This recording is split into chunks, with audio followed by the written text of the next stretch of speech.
नमस्कार, मैं हूं आशीष दास शर्मा, आपका होस्ट। और मेरे साथ हैं मेरी माँ श्रद्धेय श्रीमती शिप्रा देवी। आज एक सात्विक रेसिपी, प्रसाद की रेसिपी ये बनाकर हमें सिखाएंगी। आइए चलते हैं अपने किचन में। आज बता रहे हैं धान की लाई का उपरा। आइए। आप देख रहे हैं अरोमा अराउंड, आपका अपना चैनल। आज की रेसिपी धान की खील का उपरा। शरद पूर्णिमा आते ही धान की खील की असंख्य रेसिपीज मेरे दिमाग में आलोड़न मचाने लगती हैं। This is a kind of puffed rice. इसके इस्तेमाल से पहले इसे बीनना जरूरी है, जैसा कि मेरी माँ कर रही हैं। ये देखिए, धान कुछ इसमें रह जाती है जिन्हें बीनना बहुत ज़रूरी है। कोजागरी लक्ष्मी पूजा का एक अहम प्रसाद है धान की खील का उपरा। इसे साफ करके धान के हस्क को निकालकर हम बनाएंगे।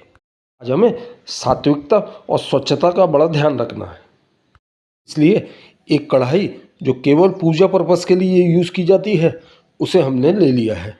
अब कढ़ाई को गैस पर रखकर उसमें थोड़ा पानी शामिल कर देंगे और गुड़ के ढेले भी। पर्पस आपके समझ में आ गया होगा। गुड़ यानी कि जैगरी को हमें पिघलाना है, उसे पतला करना है। यहाँ पर हमने आधा किलो गुड़ लिया है, जिसे हम आँच में गलाएंगे और पकाएंगे। गुड़ के ढेले खासे बड़े बड़े हैं, हमारे यहाँ कुछ इस तरह का ही गुड़ मिलता है। अच्छा, एक बात का ध्यान अवश्य रखें, इस तरह का लाल गुड़ ही इस्तेमाल करें। ये वाला गुड़ जैसा गहरे रंग का है, एक गुड़ हल्के रंग का भी आता है, कुछ सफ़ेदी लिए हुए। उस गुड़ का टेक्सचर कुछ दानेदार होता है, इसलिए उसकी बाइंडिंग क्वालिटी उतनी अच्छी नहीं होती। खील के उपड़े का ऑथेंटिक टेक्सचर चिपचिपे गुड़ से ही आता है। अब तक गुड़ पानी में घुल रहा था, अब ये पकने लगा है, देख ही सकते हैं। इस पूरी रेसिपी को मेरी माँ श्रीमती शिप्रा देवी बना रही हैं। उनकी 87 साल की उम्र में भी जैसी जोश और उमंग उत्साह दिखती है, उसे मैं प्रणाम करता हूँ। चलिए, इस प्रोसेस को गुड़ में पाक लाना कहते हैं। अब गुड़ का पाक सही हुआ है कि नहीं, इसे भी जांचने का एक तरीका है। इसे ठंडे पानी में 2-4 बूंद डालने से यदि गुड़ नीचे जम जाए तो समझ लीजिए कि गुड़ अच्छे से पक गया है। पिघला हुआ गुड़ पानी में पहुंचते ही जम गया। भाई बहनों, गुड़ में पाक लगाने का प्रोसेस समाप्त। अब चलते हैं अगले प्रोसेस में। अब यहाँ पर माँ का हाथ बटाना बहुत ज़रूरी है। एक हाथ से माँ स्पैचुला की मदद से धान की खील को चलाती जाएंगी और मैं ऊपर से गुड़ को डालता जाऊँगा।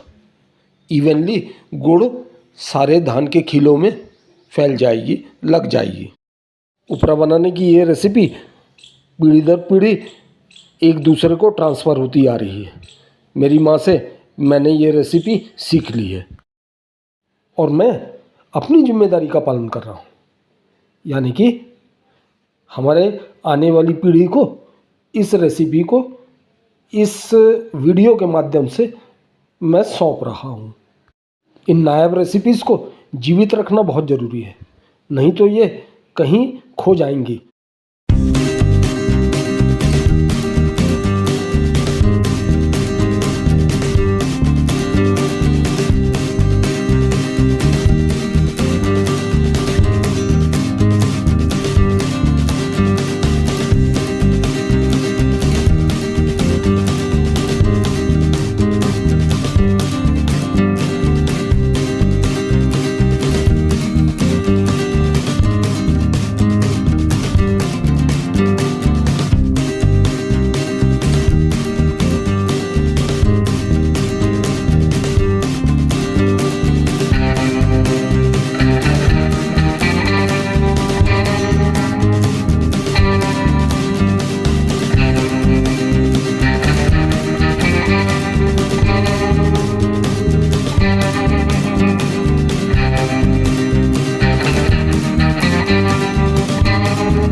खील की इस रेसिपी को आने वाली दीपावली में प्रसाद के रूप में शामिल करें।